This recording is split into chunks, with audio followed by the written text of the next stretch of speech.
তোমার দেওয়া কষ্টগুলো তোমার কাছেই ফেরত আসবে, হয়তো অন্য কোনো নামে, অন্য কোনো ঠিকানা থেকে, অথবা অন্য কোনো রঙের খামে। অনেক দিন পরে আসবে, কিন্তু আসবেই। সেই ফিরে আসার খবরটা হয়তো আমি টের পাবো না, কিন্তু তুমি ঠিকই টের পাবে। কিছু কিছু জিনিস না একদম ঠিকঠাক ফিরে আসে।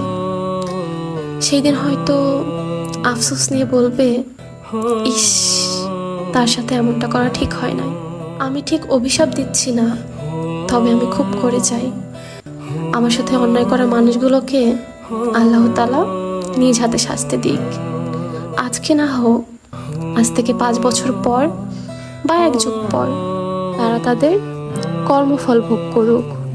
তারা এটা বুঝুক, আল্লাহ ছাড় দেয় কিন্তু ছেড়ে দেয় না।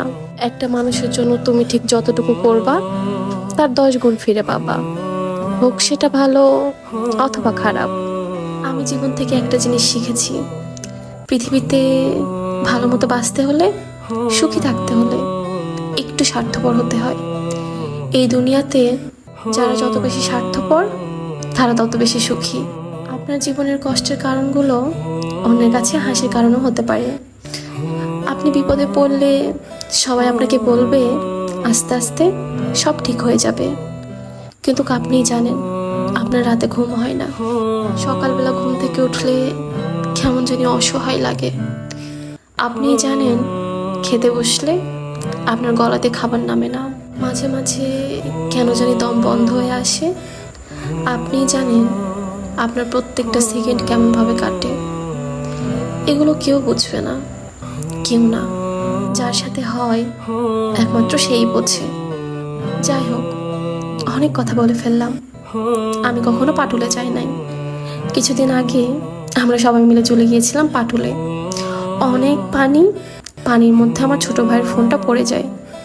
আমি তোমাদের শুধু একটা কথাই বলবো, তোমরা যদি পানিতে ঘুরতে যাও বা যে কোনো জায়গায় ঘুরতে যাও, তোমাদের জিনিসপত্রগুলো একটু সাবধানে রাখো, কারণ জিনিসগুলো যেহেতু তোমার, কষ্টটা তোমারই বেশি লাগবে।